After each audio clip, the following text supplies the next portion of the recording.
Assalamualaikum warahmatullahi wabarakatuh. Kenalkan, saya Muhammad, calon guru penggerak angkatan 8. Berikut adalah dokumentasi video diseminasi budaya positif melalui webinar daring yang telah saya lakukan.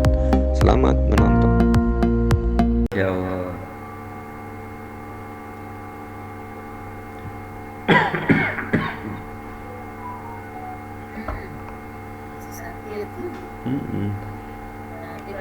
Wah, selamat bergabung Bu Okta. Terima kasih udah meluangkan waktunya nih.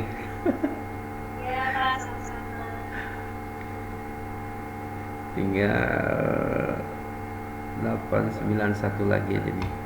Langsung kita mulai ya. 1 menit lagi jam 8. Ya, Bu Giovanni. Selamat bergabung Bu Gio.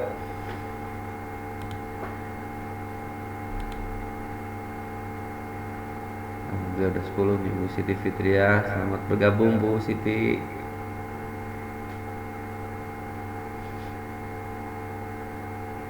Teman-teman yang lain banyak yang luring juga sih, tapi kondisi di SMA 2 kayaknya saya lihat dengan kesibukan masing-masing kayaknya susah untuk melakukan luring di sekolah. Sehingga ya cobalah menggunakan waktu 1 jam ini di waktu di luar sekolah. Semoga bisa ya, minimal 10 orang. Kayak tadi ada beberapa yang saya telepon ingin memastikan aja nih biar 10 orang minimal bisa ikut. Saya khawatir karena kecapean atau gimana tidak bisa mengikuti. Jadi saya ucapkan terima kasih nih kepada semuanya yang udah bisa hadir di sini. Kita sudah jam 8. Kita mulai saja Bapak Ibu. Bismillahirrahmanirrahim. Assalamualaikum warahmatullahi wabarakatuh.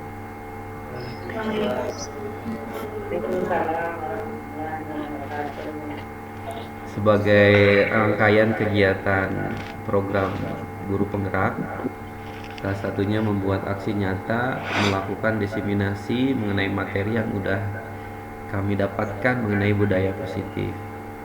Jadi melalui diseminasi ini para calon guru penggerak itu mengajak membersamai Bapak Ibu untuk bersama-sama memahami dan menerapkan budaya positif yang merupakan bagian dari rangkaian materi dari guru penggerak. Kita langsung saja ke materi mengenai budaya positif. Bagaimana slide presentasinya, jelas di layar Bapak Ibu? Jelas ya? Oh.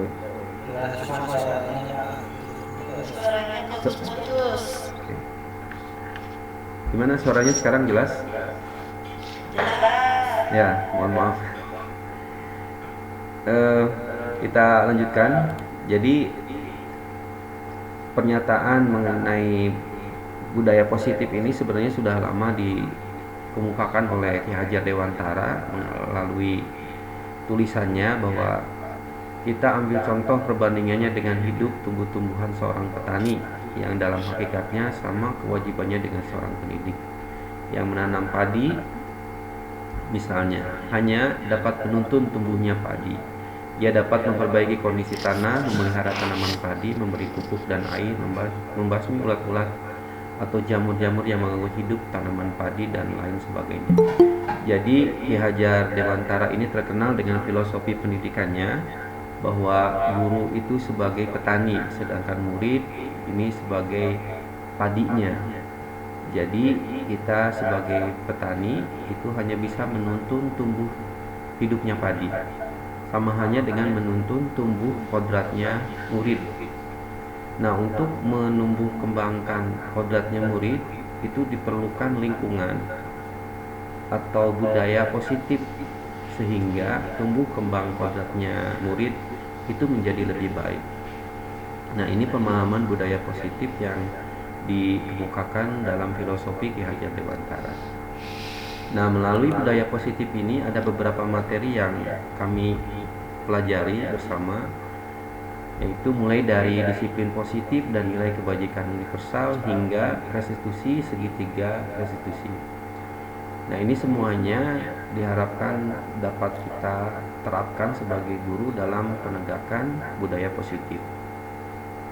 Kita mulai dari disiplin positif dan nilai kebajikan universal. Nah, di sini ada pernyataan, coba kepalkan tangan Anda dan di dalamnya telah Anda simpan sesuatu yang sangat berharga dan bernilai. Jadi kalau misalnya Bapak Ibu sekarang ada sesuatu hal yang sangat berharga disimpan, dikepal di tangan Anda sekuat-kuatnya, jika saya meminta kepada Ibu untuk meminta sesuatu yang berharga itu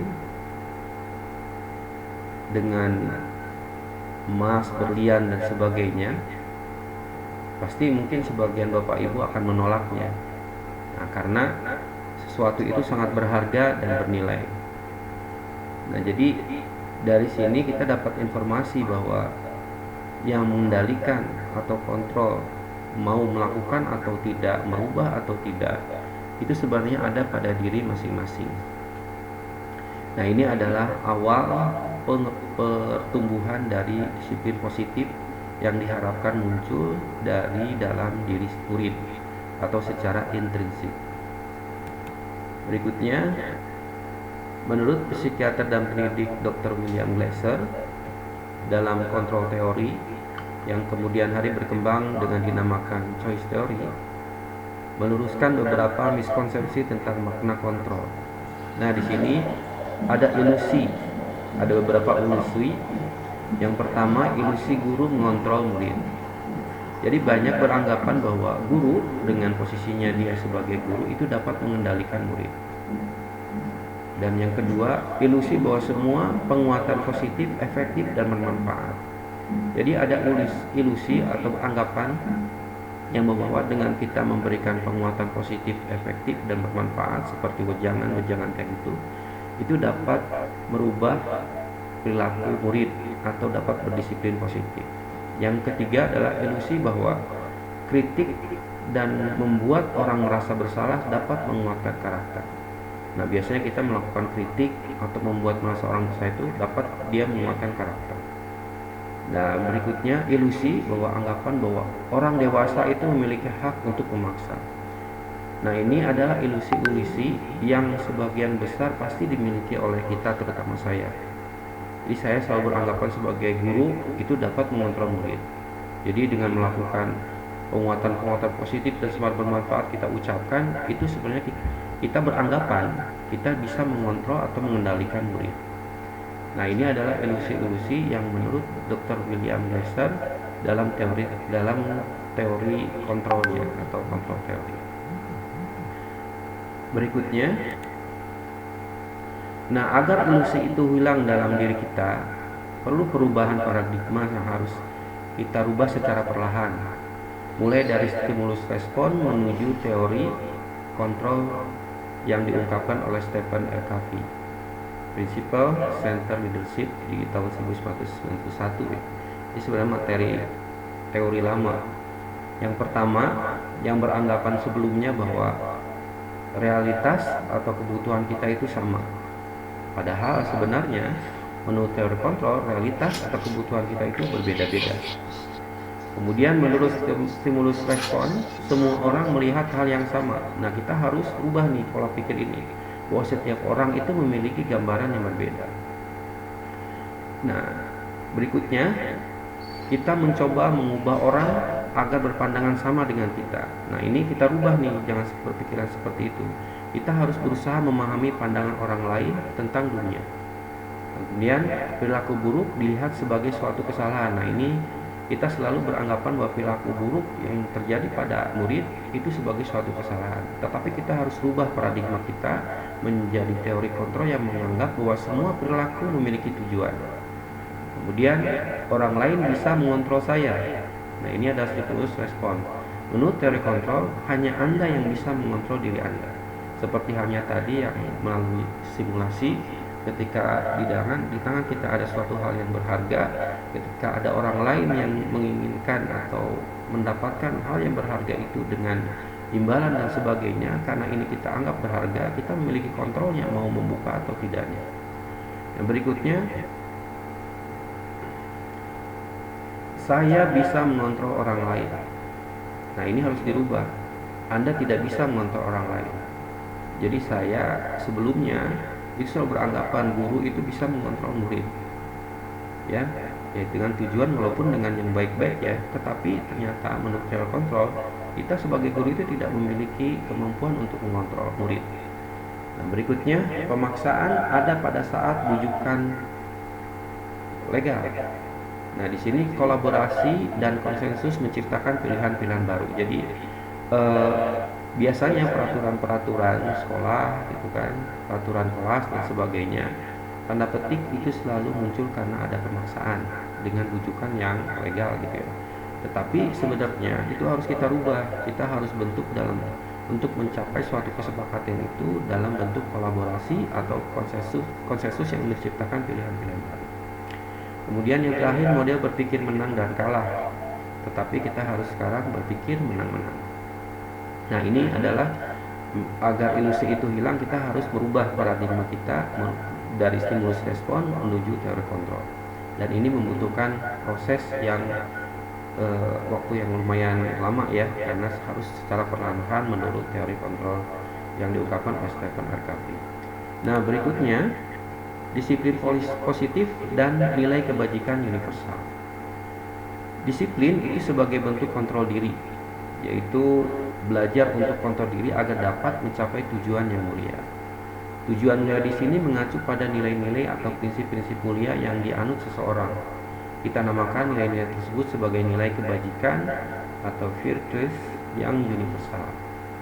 Nah, Diane Dawson itu mengungkapkan bahwa mengaitkan nilai-nilai kebajikan yang diyakini seseorang, maka motivasi intrinsiknya akan terbangun, sehingga menggerakkan motivasi dari dalam untuk dapat menciptakan tujuan mulia yang diinginkan. Nah, beberapa institusi, contohnya di Indonesia, dalam organisasi pendidikan sekolah, nilai-nilai kebajikan itu semuanya tertuang dalam profil pelajar Pancasila. Nah, berikutnya, teori motivasi, hukuman dan penghargaan serta restitusi. Nah, di sini ada pertanyaan, apa dorongan motivasi Bapak Ibu datang tepat waktu ke kelas? Nah, mungkin dari beberapa teman-teman ada yang bisa berpendapat. Selamat bergabung, Bapak.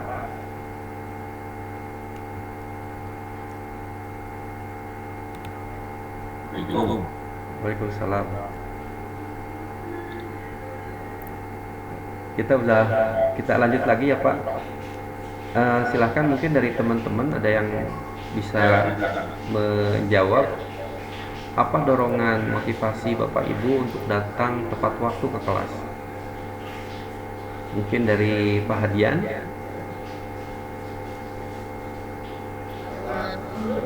Malu sama murid atau telat. Pak Hadian, bagaimana Pak?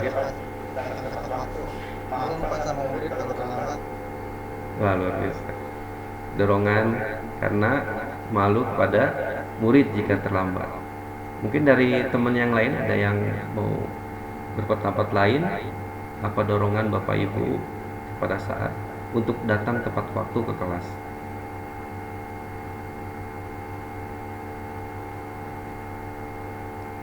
Gimana Bu Ira?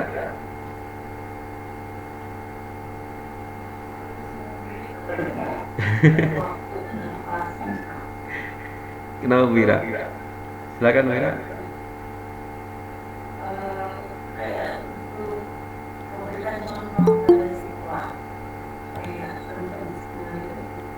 Ya, luar biasa. Selamat bergabung Bapak Iyo. Oke, kita lanjutkan Bapak Ibu. Nah, jadi menurut teori motivasi itu, menurut Diane Gosen ya, ada 3 motivasi perilaku manusia. Itu pertama itu untuk menghindari ketidaknyamanan atau hukuman. Yang kedua untuk mendapatkan imbalan atau penghargaan dari orang lain, atau istilah nama yang di alam sebenarnya.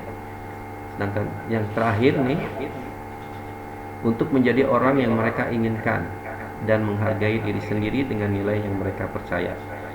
Nah, untuk 1 dan 2 ini adalah motivasi yang muncul karena ekstrinsik, karena ada pengaruh dari luar sehingga melakukan perilaku seperti itu. Sedangkan yang ketiga ini adalah karena ada dorongan secara intrinsik untuk menghargai diri sendiri dan menjadi orang yang mereka inginkan.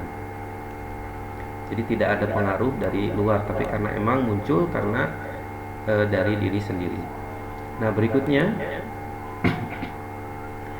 teori motivasi, hukuman, dan penghargaan restitusi ini dalam menjalankan peraturan atau keyakinan kelas sekolah.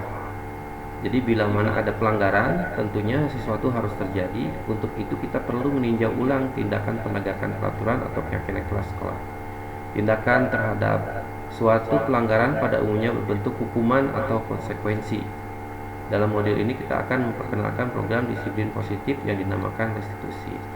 Nah, biasanya kita kalau misalnya ada pelanggar peraturan atau keyakinan kelas, itu biasanya kita berikan hukuman atau konsekuensi.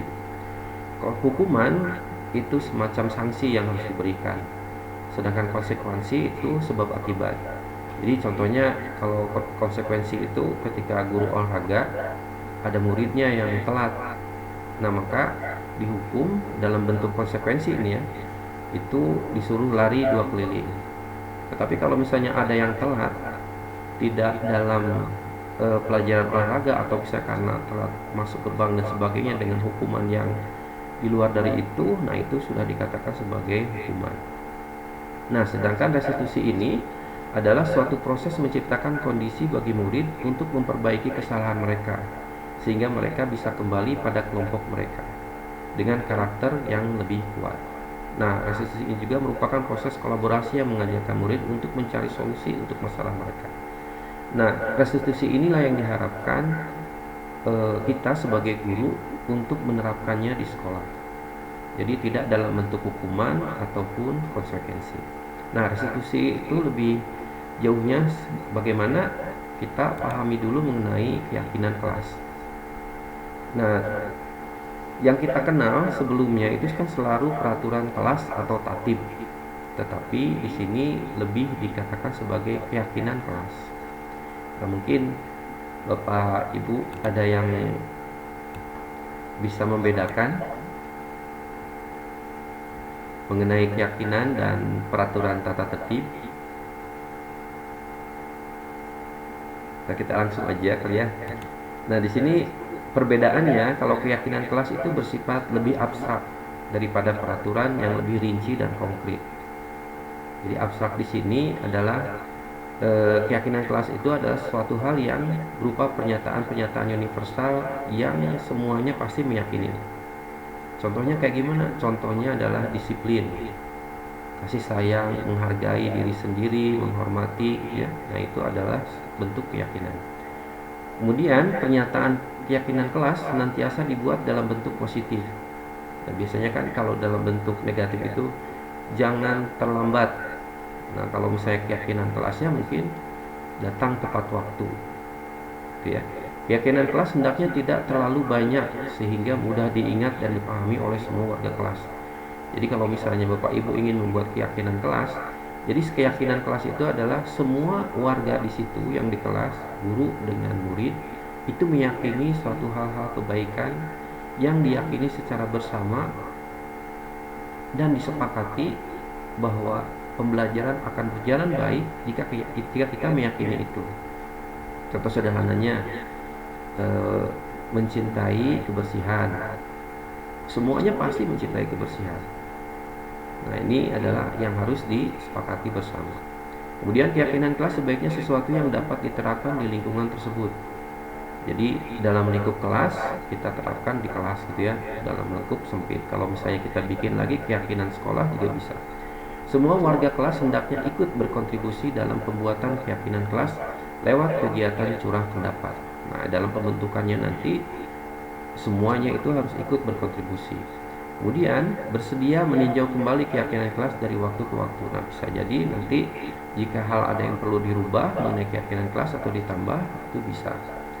Berikutnya, kebutuhan dasar manusia dan dunia berkualitas.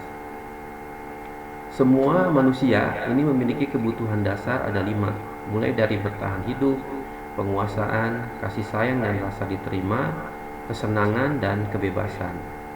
Bertahan hidup ini secara fisik dan non fisik bisa kita rasakan. Kalau fisik berarti kita butuh makan, minum, sedangkan kalau psikisnya atau non fisiknya mulai dari dihargai, dihormati dan sebagainya. Dan berikutnya penguasaan, kasih sayang, rasa diterima, kebebasan dan kesenangan. Nah, kesemuanya ini kebutuhan dasar manusia ini adalah untuk menciptakan dunia yang berkualitas. Berikutnya, nah ini restitusi 5 posisi kontrol. Jadi dalam restitusi tadi yang kita inginkan guru dapat menerapkan disiplin positifnya melalui restitusi, ada 5 posisi kontrolnya. Jadi ada 5 posisi kontrol menurut Dr. William Glasser yang diterapkan oleh seorang guru atau orang tua atau atasan dalam melakukan kontrol. Bisa menjadi penghukum, pembuat rasa bersalah, teman, pemantau, atau manajer. Nah, sebagai penghukum itu seperti apa? Sebagai penghukum itu seorang penghukum itu bisa menggunakan hukuman fisik atau verbal. Orang-orang yang menjalankan posisi penghukum senantiasa mengatakan bahwa sekolah memerlukan sistem atau alat yang dapat lebih menekan murid lebih dalam lagi. Nah, biasanya ini muncul kata-kata dalam guru ya, patuhi aturan saya atau awas.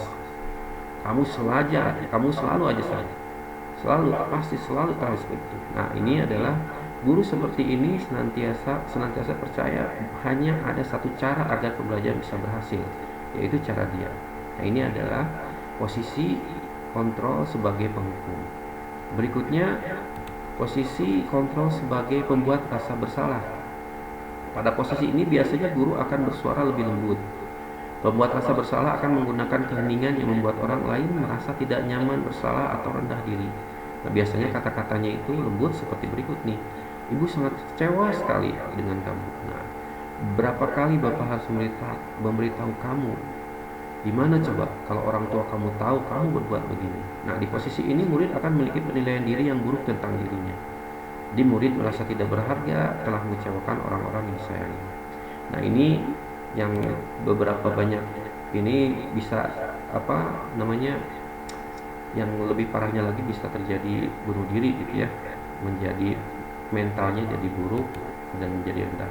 Nah, berikutnya posisi kontrol berikutnya sebagai teman. Guru pada posisi ini tidak akan menyakiti murid, namun akan tetap berupaya mengontrol murid melalui persuasi. Nah, posisi teman pada guru bisa negatif ataupun positif. Positif di sini berupa hubungan baik yang terjalin antara guru dan murid. Guru di posisi teman menggunakan hubungan baik dan humor untuk mempengaruhi seorang. Nah, biasanya ini dengan kata-kata, ayo bantulah demi Bapak ya. Ayo ingat, tidak bantuan Bapak selama ini. Ya sudah, kali ini tidak apa-apa, nanti ibu bantu bereskan. Nah, hal negatif dari posisi teman adalah bila suatu saat guru tersebut tidak membantu, maka murid akan kecewa dan berkata, saya pikir Bapak Ibu adalah teman saya. Nah, jadi ada kekecewaan dari murid tersebut. Jadi tidak mau lagi berusaha. Hal ini yang mungkin timbul adalah murid hanya akan bertindak untuk guru tertentu dan tidak untuk guru lain-lain. Nah, makanya kita kadang di kelas itu dengan guru ini mah enakeun, dengan Anda. Jadi ada perlakuan berbeda terhadap guru satu ke yang lainnya. Nah, sekarang gimana kalau posisi pemantau? Nah, memantau berarti mengawasi. Pada saat kita mengawasi, kita bertanggung jawab atas perilaku orang-orang yang kita awasi.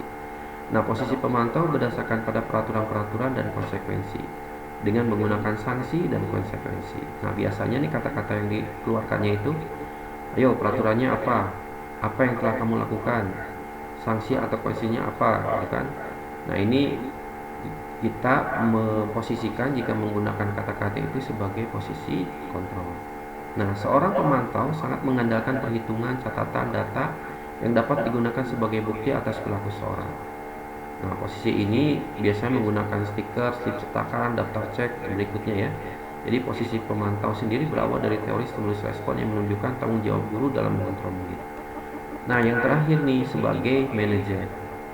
Nah, posisi di mana guru berbuat sesuatu bersama dengan murid.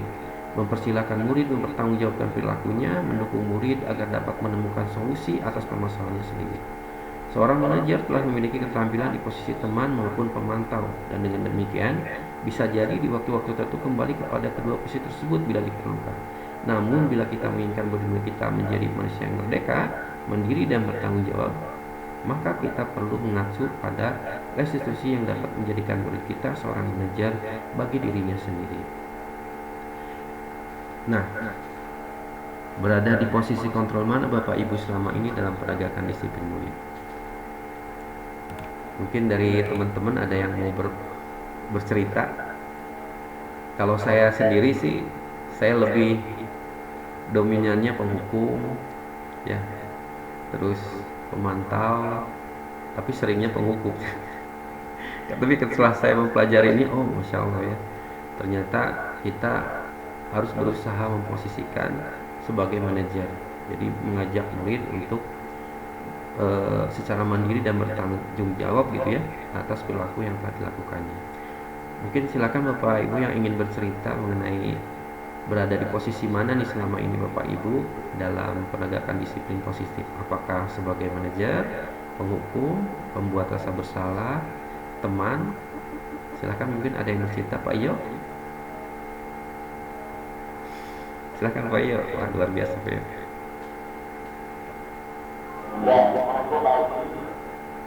Waalaikumsalam warahmatullahi wabarakatuh.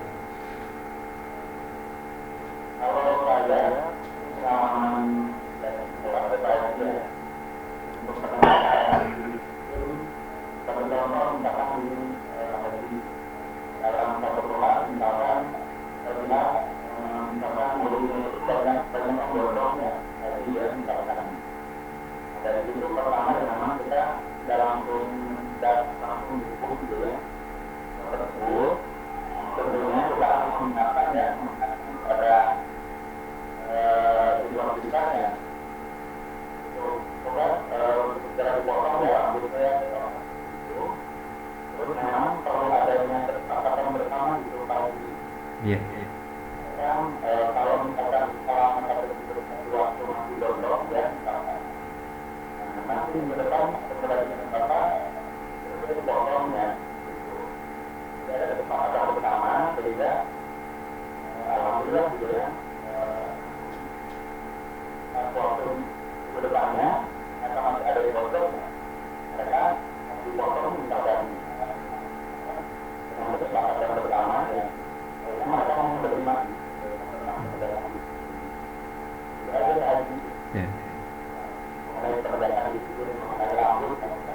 Ya, luar biasa Pak Yo.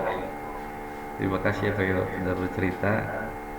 Mungkin dari Bapak Ibu guru yang lain ada yang mau berbagi cerita. Pokoknya kalau misalnya kita sering mencatat gitu ya, misalnya minggu depan harus sudah dipotong sebagian itu sebagai pemantau. Ya, kalau saya sih selama ini kalau masih muda dan masih ini sering penghukum ya, nggak tanggung. Tapi ternyata itu salah. Ya, setelah mempelajari, oh ternyata kita harus berusaha semaksimal mungkin berada di posisi manajer ya. Jadi bersama-sama dengan murid untuk merefleksikan apa yang perilaku mereka lakukan. Nah, ini bagaimana teknik dan langkah-langkah melakukan memposisikan kita sebagai manajer. Kita lanjutkan lagi ke materi berikutnya. Nah, untuk melakukan tadi ya, memposisikan kita sebagai manajer dalam penegakan disiplin dapat melalui 3 langkah berikut yang dikenal sebagai segitiga restitusi. Nah, di sini uraiannya, jadi segitiga berarti yang pertama yaitu guru harus menstabilkan identitas murid dulu. Berikutnya memvalidasi tindakan yang salah, dan yang terakhir menanyakan keyakinan. Nah, bagaimana langkah-langkah dan dialog yang perlu kita ungkapkan nanti kepada murid melalui 3 langkah ini?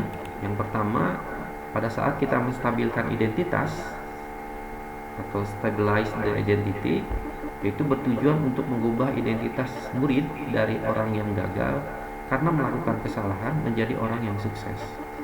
Anak yang melanggar peraturan karena sedang mencari perhatian adalah anak yang sedang mengalami kegagalan. Jadi kita ingin ia menjadi reflektif, maka kita harus meyakinkan si anak dengan kalimat-kalimat berikutnya. Jadi berbuat salah itu tidak apa-apa. Tidak ada manusia yang sempurna kok. Saya juga pernah melakukan kesalahan seperti itu. Kita bisa menyelesaikan ini. Jadi kalau misalnya ketika kita contoh misalnya kita menemukan anak yang terlambat masuk kelas, terus ditanya kenapa, alasannya gara-gara saya main game sampai larut malam, Pak. Nah, di situ kita melakukan stabilitas identitasnya bisa dengan kalimat berikut. Wah, Bapak juga kalau misalnya tidurnya larut pasti akan kesiangan ya. Nah, jadi menstabilkan dulu identitasnya.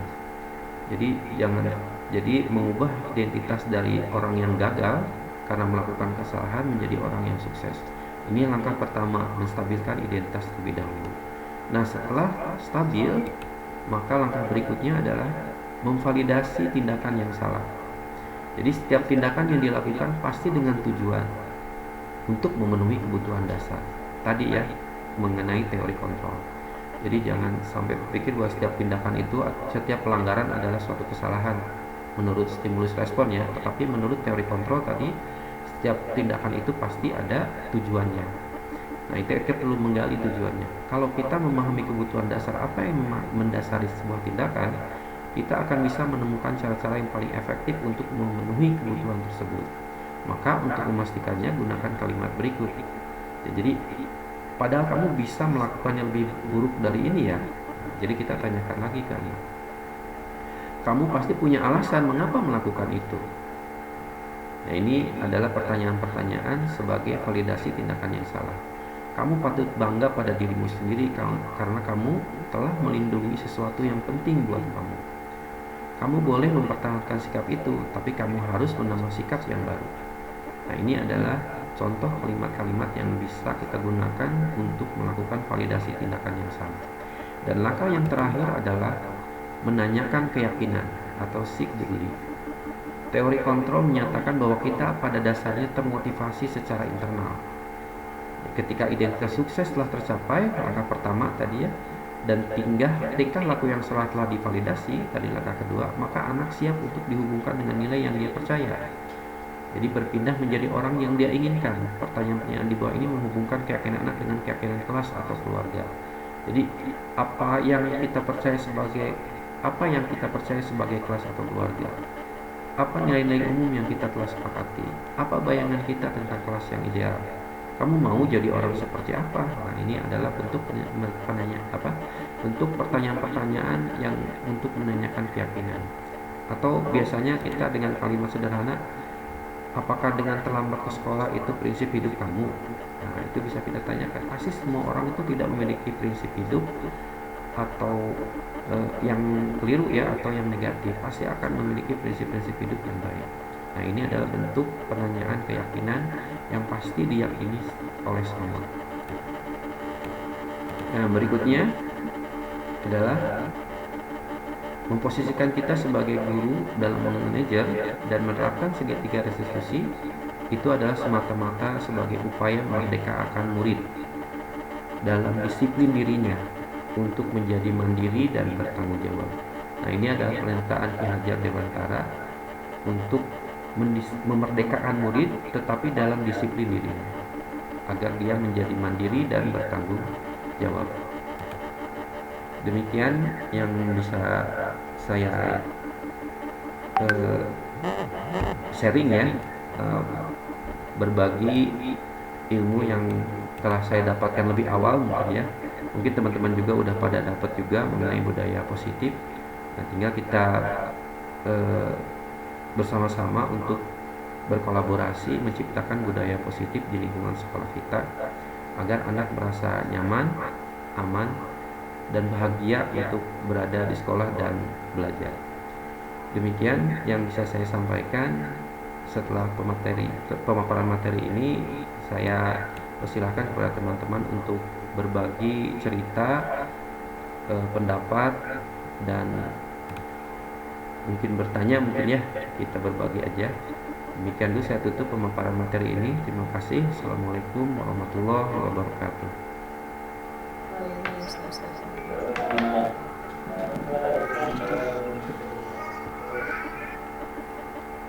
Dipersilakan mungkin bisa melalui kolom chat ya, jika ingin kita berbagi cerita ataupun berpendapat.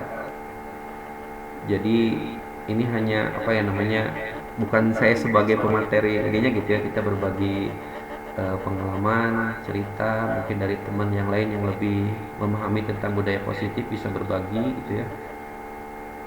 Dipersilakan.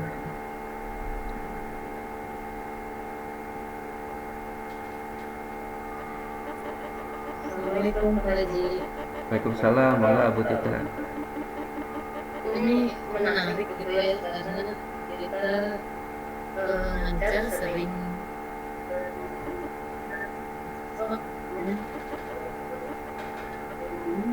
kayaknya apa tadi yang penyimpanan kalau tidak ada kalimat kayaknya yang salah tapi saya tertarik dengan teori stimulus respon tadi yang ditampilkan di tabel gitu ya.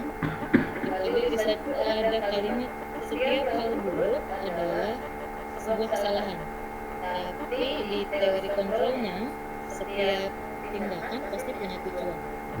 Kemudian yang bawah lagi tadi ada kalimat biasanya kita menganggap hal buruk sebuah kesalahan sehingga meresponnya juga jadi Negatif. kesakitan, emosional misalkan.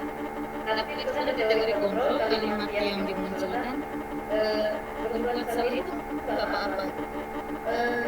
Ini diskusi aja gitu. Bagaimana kalau kita ketemu anak yang melakukan sebuah kesalahan, kemudian kita bilang udah berbuat salah itu nggak apa gitu. Tapi ternyata pemahaman anaknya nggak sampai dengan kalimat kita, malah biasanya jadi salah lagi. Gimana itu kira-kira?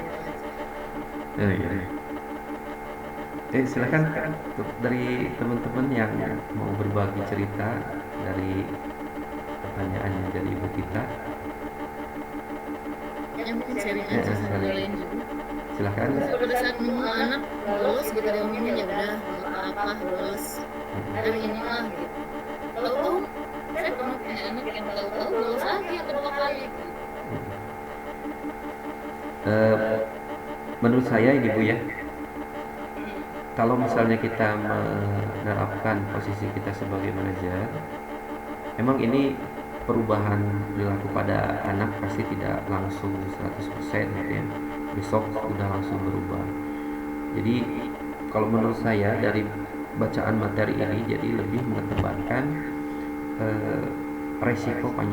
resiko jangka panjangnya. Jadi kalau misalnya kita melakukan tindakan-tindakan yang melakukan pendisiplinan positif dengan cara menghukum, membuat rasa bersalah gitu ya. Nah, ini resiko jangka panjangnya ini akan munculnya sangat tinggi kalau menurut saya. Karena sih kalau misalnya kita melakukan segitiga restitusi untuk melakukan pendisiplinan positif seperti yang Ibu tadi ya, terjadi pengulangan dan sebagainya, emang di langkah-langkahnya itu kan lebih banyak merefleksikan diri si anak itu, diajak oleh guru. Pertama mulai dari menstabilkan dulu identitasnya. Jadi ketika pas dia melakukan kesalahan terlambat misalnya, kita tanyakan, stabilkan dulu, kenapa kamu ini terlambat gitu kan, apakah ini prinsip hidup kamu gitu kan ya. Dan tanyakan dulu kenapa, apakah alasannya karena seperti tadi ya, maaf Pak saya kesiangan karena saya tidurnya larut.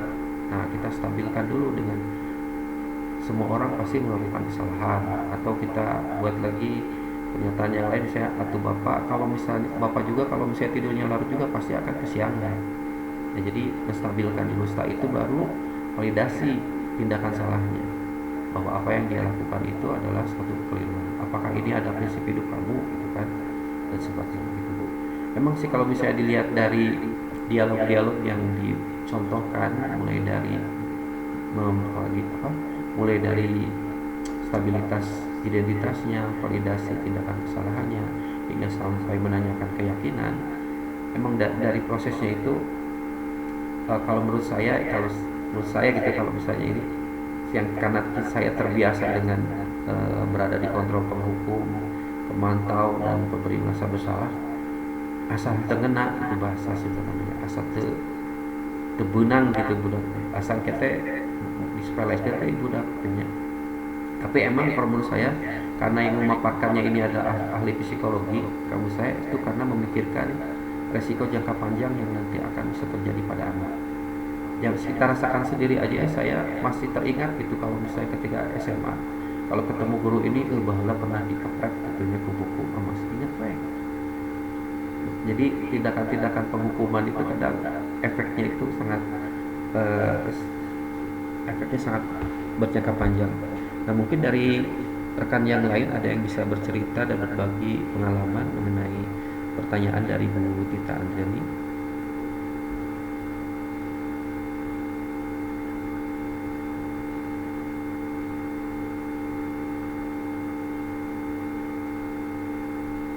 Enggak?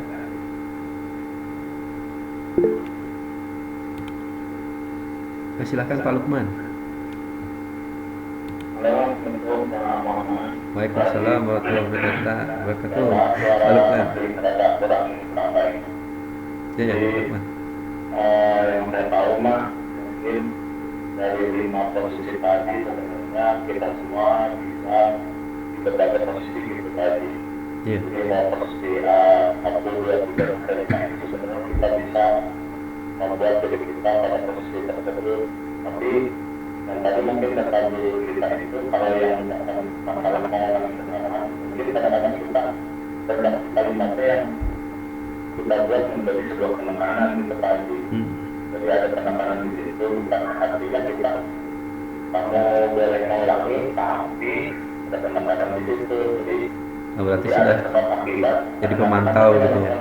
Karena akibatnya apa? Kemudian kita juga harus tahu pada prinsipnya setiap anak kan punya kapasitas pemahaman berbeda dan juga punya pola hidup yang berbeda juga. Kadang-kadang gimana, kemudian gimana. Itu kadang-kadang kita juga harus perhatikan nih anak ini bagaimana, yang satu dengan yang lainnya kadang-kadang pun beda. Kalau yang sudah kenal misalkan kita dan kita tahu dia latar belakang gimana, ya berarti cara posisi kita sebagai individu juga pasti harus berbeda dengan yang satu lagi. Itu aja tadi menurut saya sih. Mudah-mudahan ada hikmahnya karena kita terus kan belajar sebagai kita. Ya, luar biasa Pak Lukman. Terima kasih. Mungkin dari rekan yang lain silahkan berbagi cerita atau bagaimana. Tunggu cerita. Ya. Bagaimana teman-teman? Kita cukupkan aja. Sebelum kita cukupkan, oke. Dipersilahkan Pak Sanusi.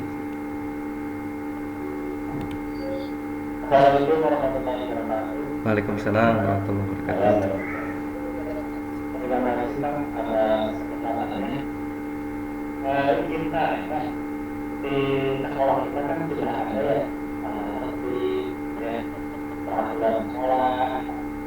Nah ini cara kita menghubungkan atau memkorelasikan dengan budaya tersebut seperti apa ya?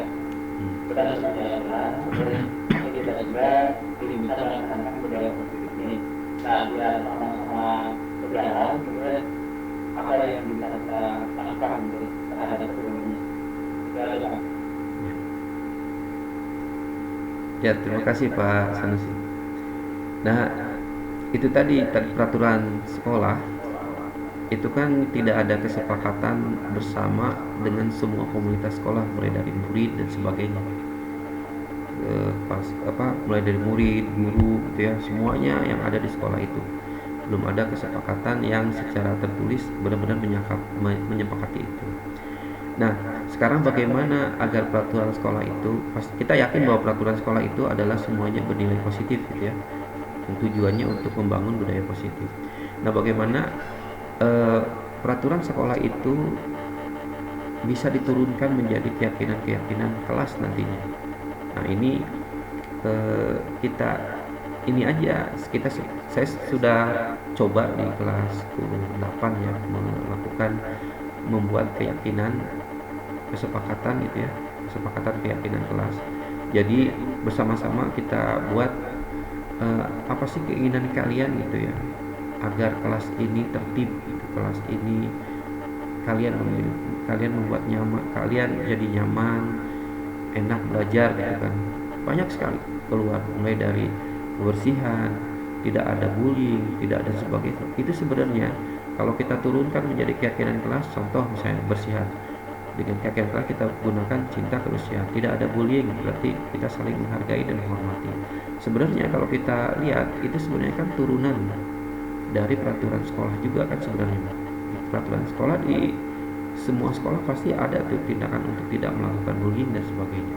Tapi kita buat dalam bentuk keyakinan kelas, itu dengan kata yang tadi ya, kata yang lebih sederhana dan mudah diingat, seperti saling menghargai, saling menghormati. Nah, gitu aja mungkin yang bisa saya jawab ya Pak Sanusi. Mungkin dari rekan teman yang lain ada yang ingin menambahkan pendapat? Terima kasih, Pak. Ya, terima kasih Pak Sanusi. Terima kasih sudah bergabung dengan keluarga besar Sumandani, dan luar biasa Pak Sanusi. Silakan rekan yang lain, ada yang ingin ditambahkan? Kalau tidak ada, kita cukupkan. Sebelum kita cukupkan, mungkin mohon maaf Bapak Kepala, sebelumnya mungkin bisa Bapak sampaikan pengantar Pak, mengenai budaya positif.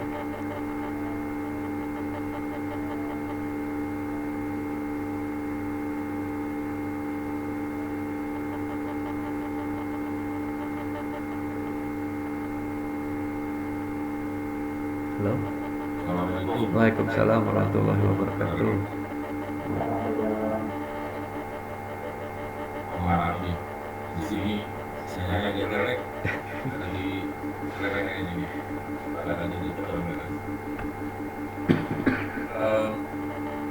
Saya hanya berpendapat aja dari tadi. Tadi udah berpendapat. Pada prinsipnya bahwa pendidikan itu untuk proses pembelajaran akan menghadapi beberapa dalam situasi yang kadang kita sudah dengan kita bisa ada sesuatu bos dan ada prinsipnya memang bukan kondisi itu dan memang tantangan ada di sini. Karena semua harus baik, terus dijaga, dan proses sekolah mereka bersekolah itu karena memang masih membutuhkan perbaikan dari sisi pengetahuan, keterampilan, fisika. Lalu dalam tahap nilai yang harus kita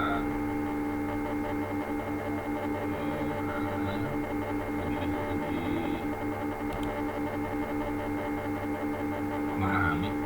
Karena sekarang ini kayak tadi contohnya pendidikan misalnya urusan tentang kesayangan dengan bahasa seperti itu. Karena anak-anak yang biasanya ya biasa aja. Kalau saya anak-anak pada anak saya dengan anak-anak anak-anak yang memang sudah punya budaya positif dan anak itu dulu sebelum itu pun anak mereka sudah merasa salah langsung sadar diri biasanya. Bagi yang memang merasa bahwa makanan itu seperti yang biasa-biasa saja, melakukan itu harus dikatakan. Dalam hal hubungan anak-anak yang pada tadi barangkali yang harus kita memilih bahasa. Bahasa Jadi karena kita menghubungkan pendidikan maka bahasa sendiri.